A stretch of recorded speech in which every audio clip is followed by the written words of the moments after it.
Well, hello and welcome to another edition of Tim Scott Uncancelled with me, Tim Scott. Great to have you with us. Whoever you are, wherever you are, and however you are listening. And talking of how you can listen, you can find us on YouTube, for example. If you go to YouTube and you type in unprecedented TV, you'll find us. And if you can give us a cheeky follow or a subscribe, so much the better. So we have a guest as ever, and I'll be introducing him in a moment.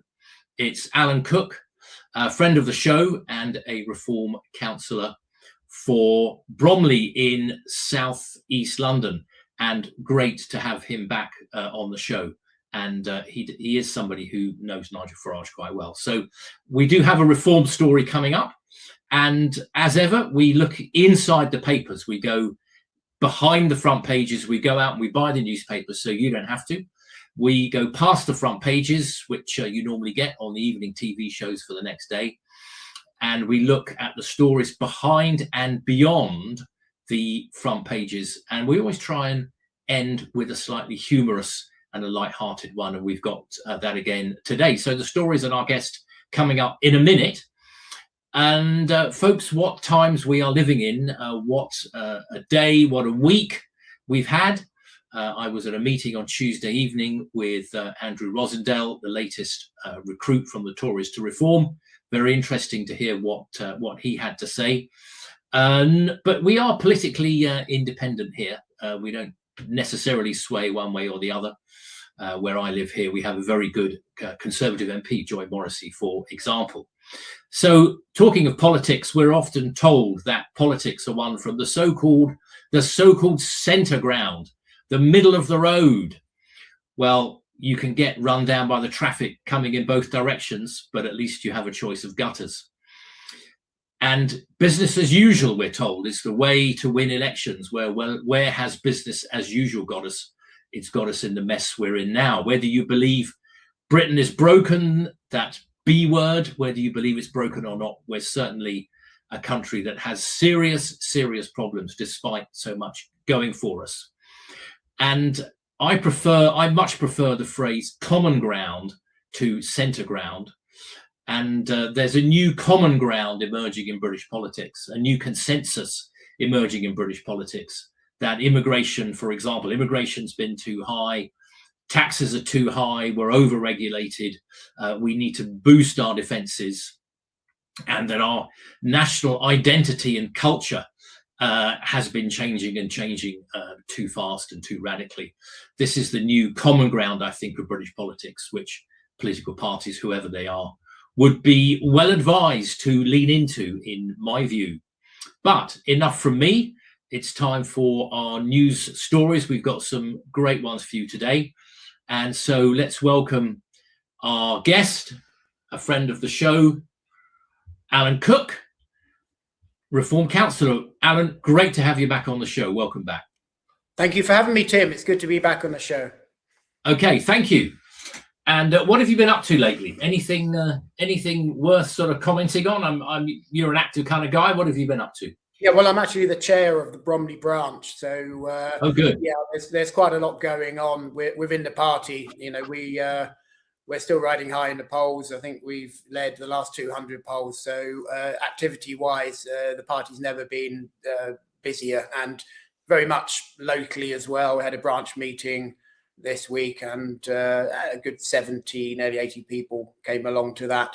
So it's mainly, I'm doing this full time now. So politics for me is the way forward, and you know, my background is not politics; it was IT. So yeah. I've got a bit of business experience behind me, which I see that's valuable, very helpful. Not enough MPs, particularly in Labour, have got any business experience. Have you? You must have noticed that, Alan. Well, yeah, everyone knows the front bench hasn't, but actually, nor has the Tory front bench. You know, that's why we as a party are looking at doing things differently, and we're going to go to industry to get the kings of industry to actually help out in their relevant fields, as opposed to planting an MP with no experience. into, say, the health sector and say you can run the health sector for a year or two and then swap out and put them into transport. So yeah, we will be using kings of industry ministerial roles so we can actually improve the lot of this country, because I think the consensus is that Britain is broken. That's a nice picture of me in Croydon. So even though I'm a councillor in Bromley, so well done there. So Croydon, another Labour Uncancelled that went bust. I seem to remember. But yeah, Alan, there's I've always thought there should almost be a law that you can't become an MP, for example, until you've spent 5 years doing something else and made a success of it. If you look at Labour's front bench, I think the Tories do have a bit of business experience, but I mean, Labour certainly. I mean, who are you, to coin a phrase? It's all trade union reps, career politicians, and lawyers. Lawyers. So your test would fall down straight away, because the majority of them are lawyers. I certainly wouldn't want to be represented by any number of them, to be honest. So no, it's not a great situation, and that's why we're offering actual proper change to the way the whole of the country potentially could be run, as opposed to Labour's running slogan for the last general election, which was just change. They didn't say what they were going to change, or they didn't even say it was change for the better. And I think we've very much worked out that actually it is change for the worse. Indeed. Well, let's get straight into our first story, which is from the Daily Mail, and I think it's a good one for Alan. Now, as I said earlier, when we're not Reform TV. We have a broad range of guests. We had the broadcaster Linda Doobally on last time. Time before that, we had Stephen Ballard from the SDP. Next week, I've got Simon Calvert from the Christian Institute. And hopefully the week after that, I'll have a guy from Australia. That'll be very interesting. But let's get straight into this story. And I've noticed recently the Mail being seemingly more reform-leaning, more Tory-leaning, the Mail, and the Express seemingly being more reform-leaning. And so this one's from the Mail. Reform may have already hit peak popularity, poll experts suggest. Calls once again for the parties on the right to unite. Support for Nigel Farage's party has cooled. The right must unite, says the Daily Mail, predictably perhaps. And then you've got that little story about down the bottom there about all the cancelled elections. 4 million people denied the vote. So what do you think, Alan? Has Reform peaked, or peaked too early, perhaps? No, it's our first hiccup in the polls. And in here they're saying we've gone down to 29% and the Tories have gone up to 19%. The last poll out yesterday has put us back up to 32%, and the Tories lower. So there's a tiny little dip in our polling, and all of a sudden there's a whole article in the Daily Mail about it. Tomorrow's wrapping for your fish and chips. Really, we've led over the last 200 polls. We're the largest party by membership, and the last 200 polls have put us ahead of the others. So how far ahead has just changed a little bit. We certainly haven't peaked. John Curtis, I normally respect his views. Maybe they got him on a Saturday morning after a big Friday night or something. But, he hasn't, he's clearly not got this one right. And he thinks we're going to peak at 32 and won't go any higher. Well, I'd put money. I'd bet him a fish dinner that actually we're going to peak a lot higher than 32. Yes, he says that, doesn't he? I mean, and John Curtis, yes, like you, from Strathclyde Uni, I've got a lot of time for him, and a great pollster pundit. He says 32%, he imagines 32% is the height of what it can achieve, because its vote is a very, very niche market. Well, people were saying that when Reform got to 25. Right. Exactly. And when there's common sense being a niche market, what he's saying just doesn't make sense. And later on in that article, it says that if the right combine, we could get to 40%. I think we're going to get to 40% as we are anyway. And the right can't combine for a number of reasons. one, if we do any sort of a pact with the Tories, we'd lose our support instantly. So we're never going to do that. Anyone that suggests it is always from the Tory party or a Tory party leaning newspaper. So it's never going to happen. We've said that. Nigel has said that over and over again. There will not be any pact with the Tories. The Tories are a broken brand. They've lost trust. And what they did to this country over the 14 years, it was bloody terrible, and they need to pay for that. So the trust in that relationship is broken, and what we have been doing is taking the best out of the Tory party and leaving the rest, because even the term "the right unite" is illogical, because the Tory party is no longer a centre-right party. It's a global socialist party, which has removed sovereignty from Parliament and giving it to the Bank of England. It's given it to the lawyers, international law. It's doing the same again now. Labour is with the EU. So no, they're not even a right-wing party. The majority of their parliamentary party should be in the Lib Dems.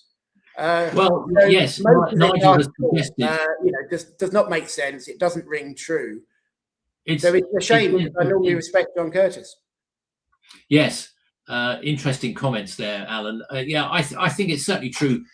I say, as a former Tory activist, they had 14 years across 4 elections and 5 prime ministers, and they just failed to deliver. Failed to deliver, Tim. What they did is destroy the country.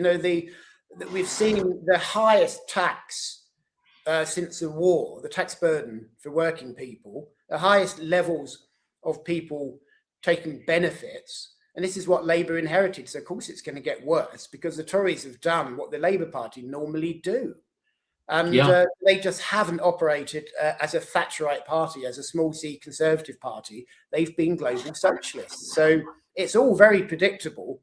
And the One Nation Tories, they still don't or haven't apologised for what they did to this country. They don't see that they were at fault. Kemi is still, twitting on about how they are going to rise again. And, she's not a bad politician, but the problem with the Tory party is not the leader.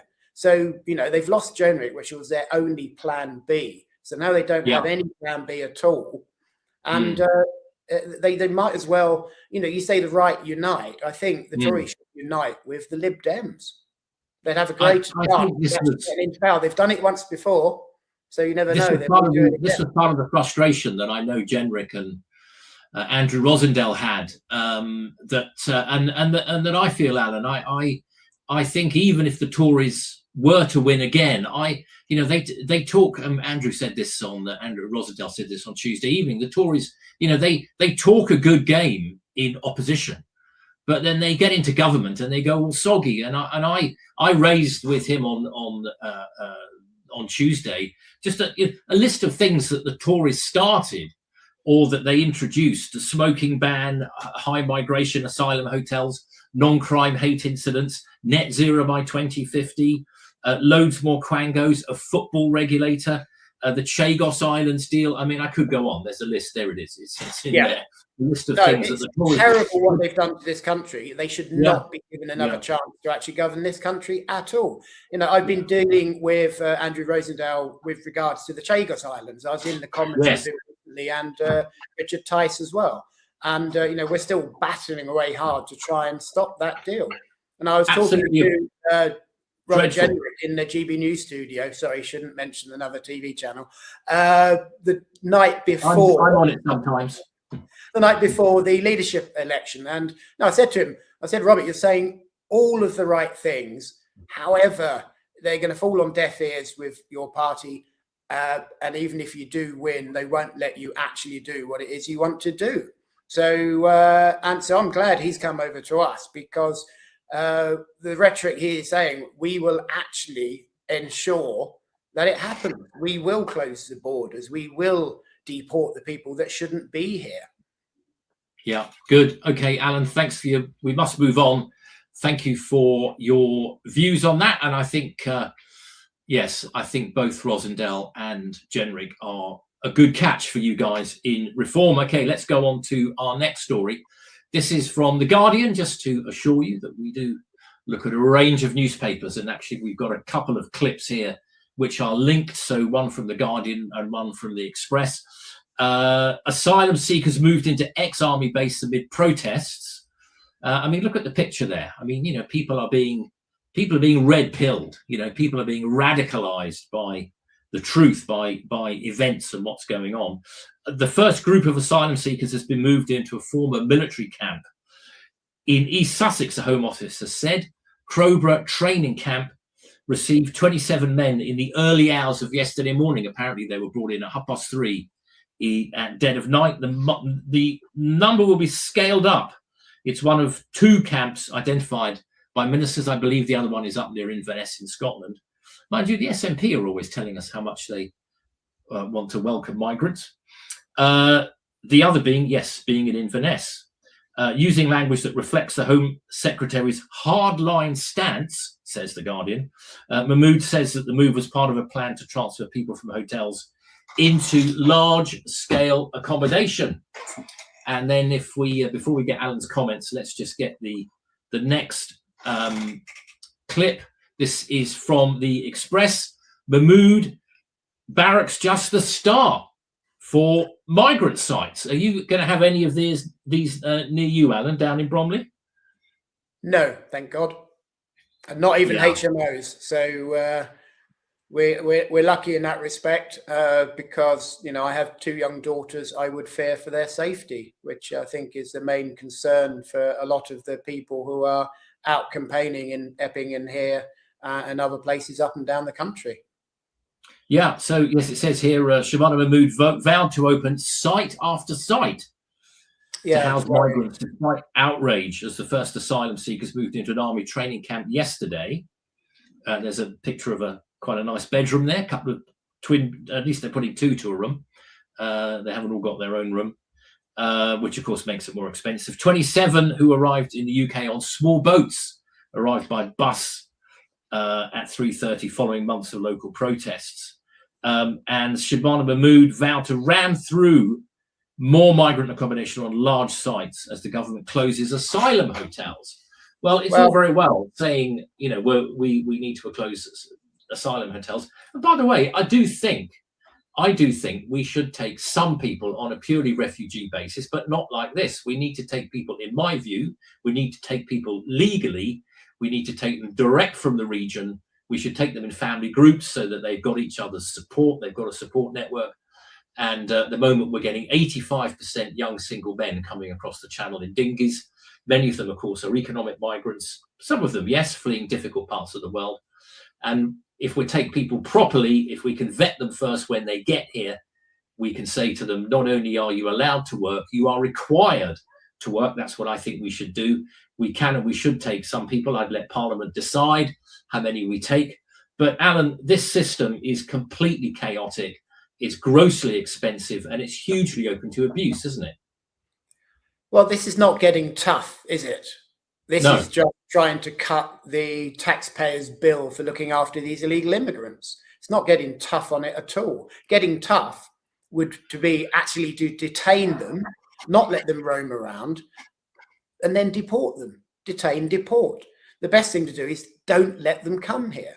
You know, pick them up in the Channel as they're doing now, but instead of taking them to Dover, take them to Calais. We can do that under international law. That is getting tough, actually stopping the illegal immigration problem.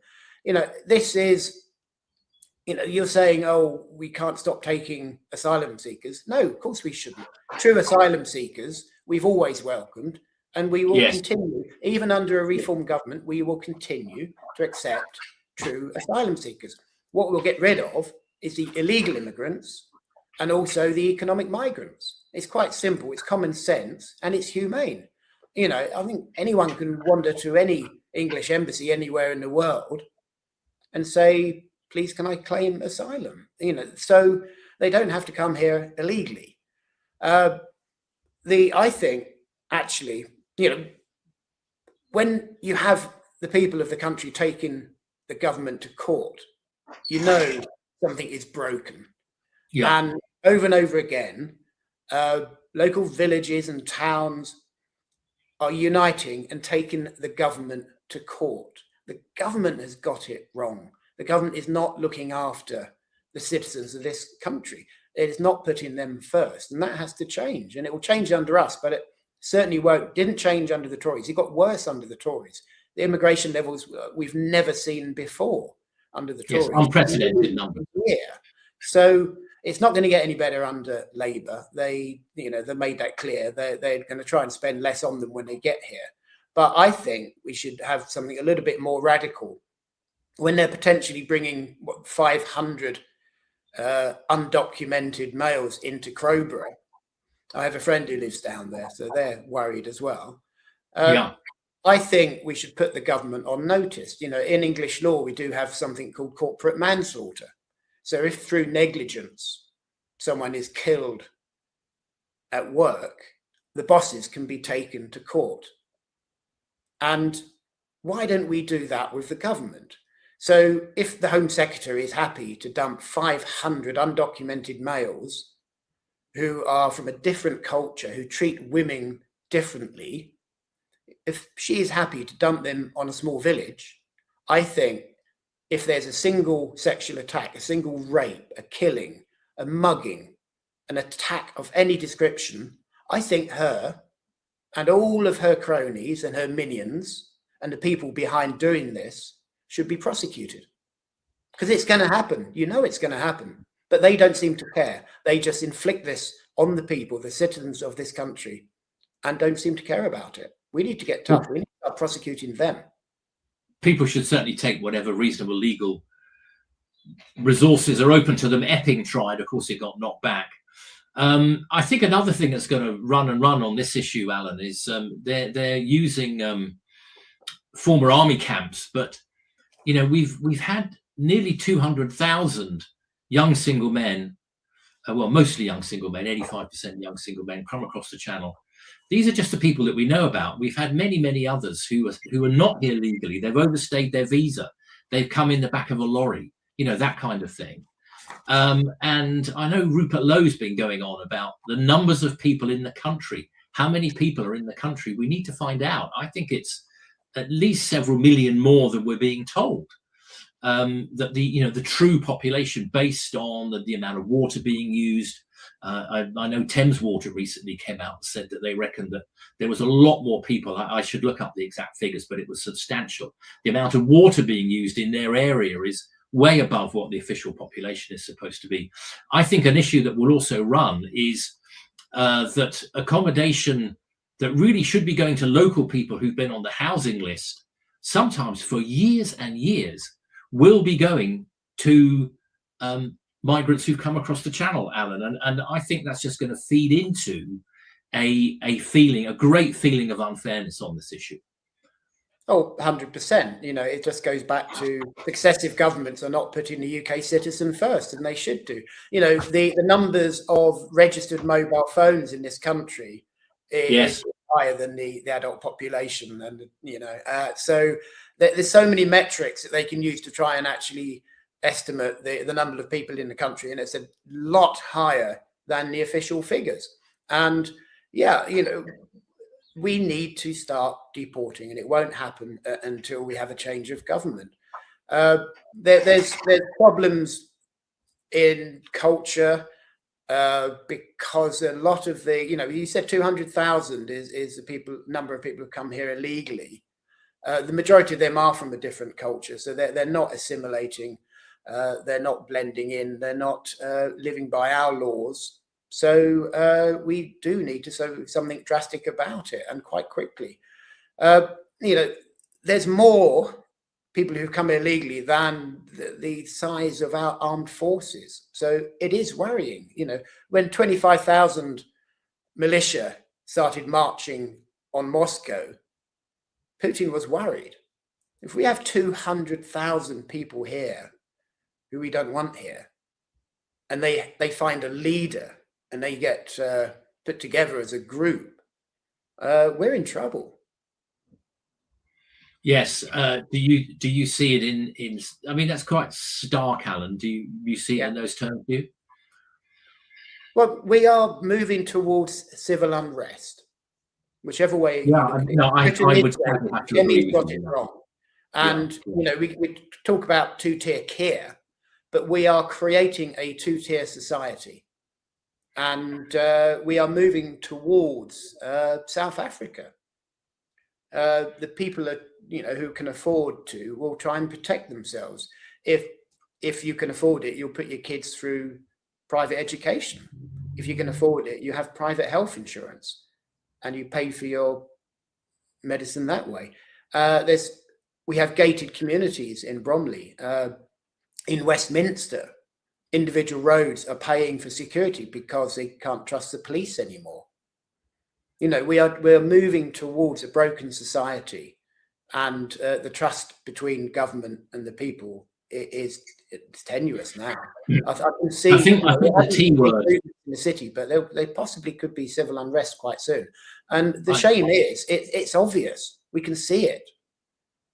I think trust is important. I mean, we're certainly, I think today in, you know, post-Christian Britain and with many of the changes that we've seen, I think we're becoming a less cohesive, less trusting society. Our sense of shared values, you know, what's right and what's wrong, is being eroded. I mean, that's not just down to people who come into the country, but I think there's certainly less trust in our institutions, less trust in our political parties, and in, you know, and in business. But why is it, Tim? Is it because I know. You know, how do they attack reform? They either attack us personally, they go for the person. Nigel saying hurty words apparently in the playground 50 years ago, or Labour are still now leafleting saying that reform wish to privatise the NHS and it'll cost you 30 grand if you want a hip replacement. Reform policy has never been that. That is based on an interview Nigel did about 14 years ago when he said maybe in the future the country might have to look at an insurance-based system. And yes, he said that in about 20. Labour Party are using that, saying reform that never even existed then. It wants to privatise the NHS. So, do you wonder there's no trust in politics? Yeah, I think so. I think the public are rightly fed up with all the name calling and the mudslinging, and you know, I watch Prime Minister's Question Time most weeks. I mean, it's pure theatre. And actually, this week, finally, the Speaker threw one particular MP out for being, shall we say, a bit over boisterous. But you know, the name calling and the finger jabbing and all this sort of thing, you know, really, it's very unseemly, and you know, no wonder the public are fed up. But look, we must move on, and we've got two more of our stories left. But first, we'll have a quick look at a show that's been on Unprecedented recently and shown to people in Texas, I know, as well. And that show, which you can see here on Unprecedented TV, is called Full Throttle. Here it is.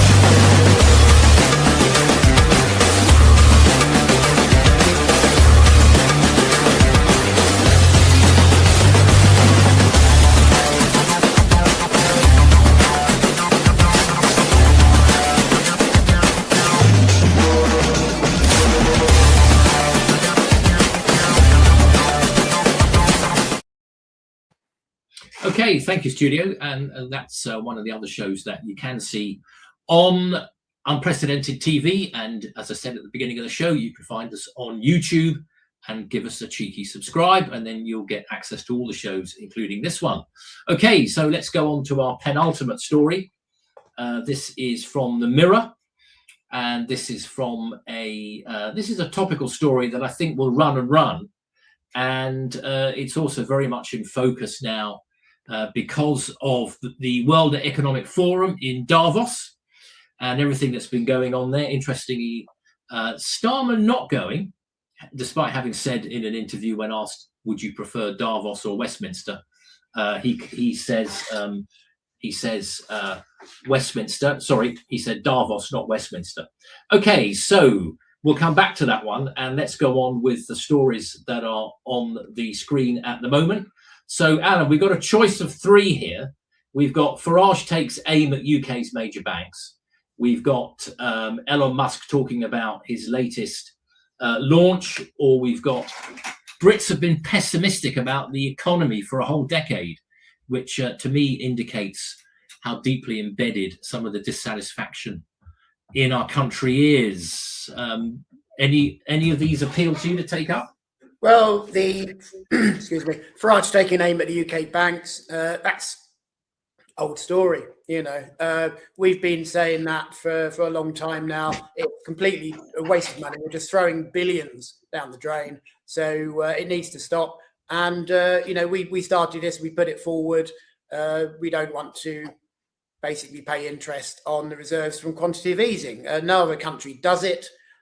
Since we've highlighted this, a lot of other people have actually said, you know, in finance, yes, they've got it right. We should stop doing this. So, yeah, Richard Tice is being... he raised it initially, and Farage has taken it on board afterwards. It's been our policy for a long time. Nothing's changed, nothing's new. I think the only difference possibly is the fact that we're engaging now. We've got a very much a two-way conversation with the industry and big business in the city. And we had a wonderful evening at Bloomberg probably about 2 months ago now, where we engaged and we said, you know, come to us. Tell us what it is you want us to do when we actually form the next government. It's all part of our getting ready for government program. Yes, I know Reform are putting in, led by Danny Kruger, putting in quite a lot of work on, you know, preparing for government. I just found just before we move on, I just found the Elon Musk story there quite interesting. I mean, say what you like about the guy. Whether you like him or not, or you like his politics or not, you know, whether you're on Twitter X or not. I mean, the guy is a genius. Look at his record: PayPal, Tesla, SpaceX, Starlink, which is getting the internet into Iran when the government is trying to close it down. And Elon Musk here, chief executive of SpaceX, it says, at, of course, World Economic Forum in Davos, which, as I said, Starmer is not attending, but Nigel Farage is.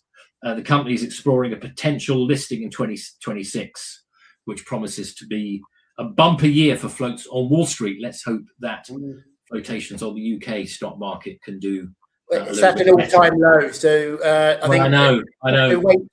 It's another thing that's going to have to wait for a change of government to get some confidence back into our economy. It's not going anywhere. And actually, the pessimistic about the economy story I found was a bit more interesting because you know, they're saying, oh, we're growing by a little amount, so isn't that great? Isn't that positive? But actually, no, it's awful. Where we could be doing so much better. You know, we're deliberately putting ourselves in a winter with slim pickings when actually we could always be in a summer where there's a glut of everything.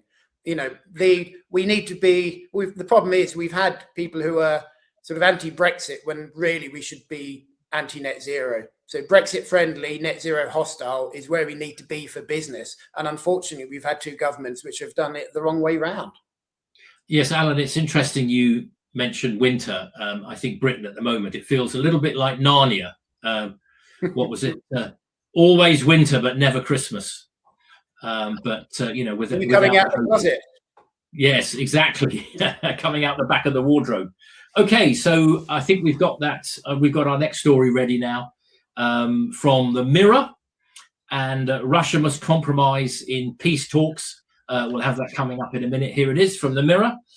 Ukraine's President Zelensky will hold talks with Russia and the US in a bid to end the war. That's hardly dramatic news.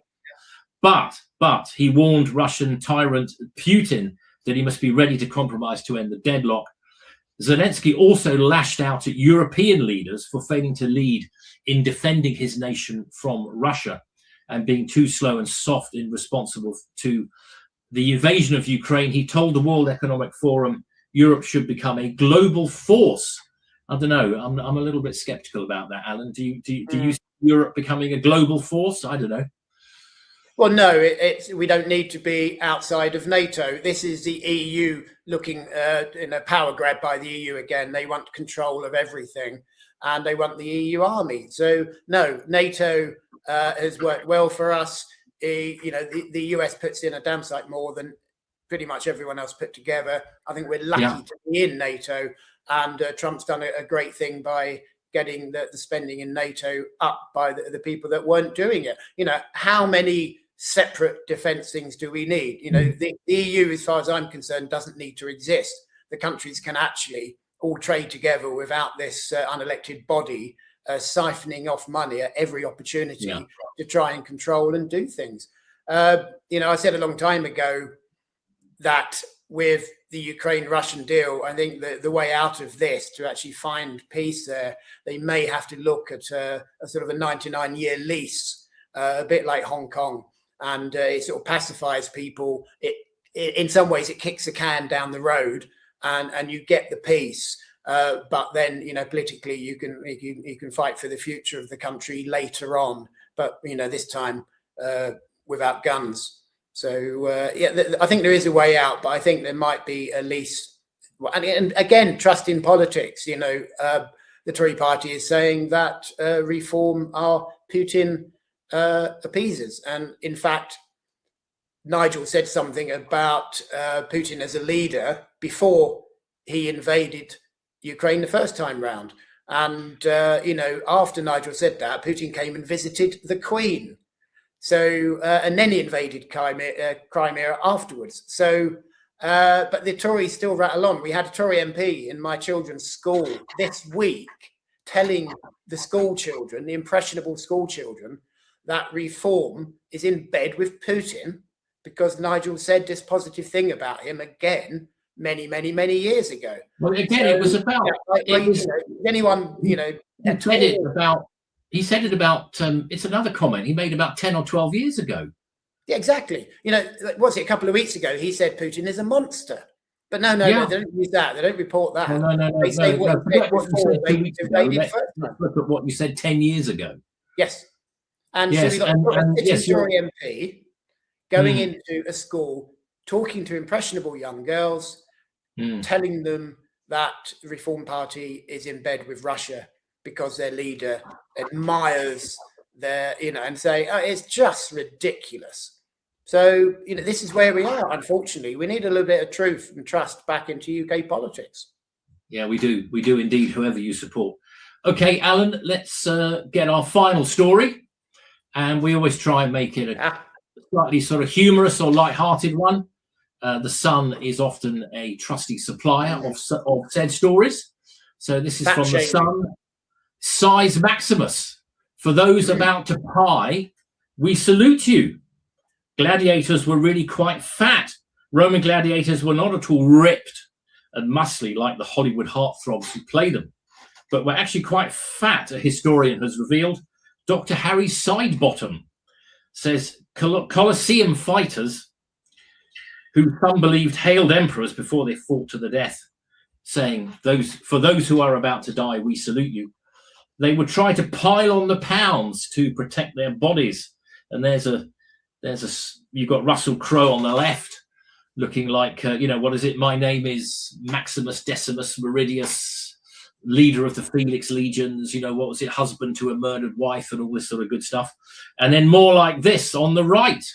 I recently saw the film Nuremberg, actually quite an interesting film in which he plays a rather porky Hermann Goering at the 1945-1946 Nuremberg war crimes trials. What do you reckon, Alan? Are you a Gladiator fan? I did go and see Gladiator 2, but I mean, it was the blood was flying everywhere. I haven't seen 1 or 2 actually, but I do share a birthday with Goring. So, oh, you do, dear. But, it's what's a modern day comparison? Probably sumo wrestlers, because you need to be large to do that sport, not necessarily ripped. And I think they are seen as sex symbols over there. And this little report here still says that they may have been a little bit chubby and porky, but actually they're still seen as sex symbols because of their position in society. Yes, I know sumo wrestlers are sort of regarded as sort of cult heroes in Japan, and they certainly pile on the pounds or the kilos. I'm not quite sure what quantity of weight measurement they use in Japan. Oh well, yes, there you go. There's one on the left and one on the right. He's certainly looking pretty ripped on the left, isn't he? Yeah, very interesting. So yeah, that brings our show to a close. Thanks to the studio, thanks to friend of the show, Alan Cook. Alan, great to have you on again. And we'll be back again soon. Thank you for bearing with, coming right through to the end. There's Alan with Nigel Farage. Great photo of you both together. But as I said, we're not just a reform. We are perhaps sympathetic to reform, but other political parties and personalities are available as well. And we will be having many of them on the show. But our thanks again to Alan Cook. Thank you for joining us. And it's Tim Scott from Tim Scott Uncancelled signing off. And we'll see you next time here on Tim Scott Uncancelled on Unprecedented TV.